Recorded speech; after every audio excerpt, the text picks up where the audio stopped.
پریشانی دور کرنے کے لیے ایک بڑا مجرب نسخہ ہے، اور یہ پڑھنا یہی عادت انبیاء علیہ الصلاۃ والسلام کی بھی اور صحابہ کی بھی، تابعین کی بھی، اولیاء کی بھی، سب کے سب نے اپنے آڑے وقت میں، مشکل وقت میں، جب یہ وقت آتا مشکل وقت تو یہ نسخہ پڑھتے، حتیٰ کہ حضرت امام الانبیاء صلی اللہ تعالیٰ علیہ وسلم کے جد حضرت ابراہیم علیہ السلام نے بھی یہ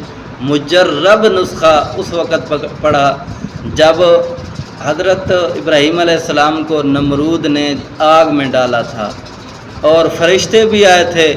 لیکن انہوں نے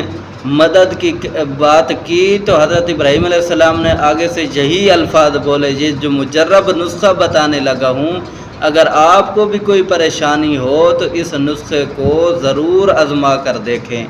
تو وہ نسخہ اور جملہ کیا ہے؟ حسبنا اللہ ونعم الوکیل۔ حضرت ابراہیم علیہ السلام نے بھی یہی الفاظ کہتے ہیں، حسبی اللہ ونعم الوکیل۔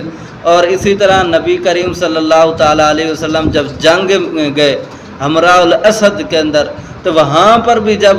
نعیم بن مسعود رضی اللہ تعالیٰ عنہ خبر دی کہ ابو سفیان رضی اللہ تعالیٰ عنہ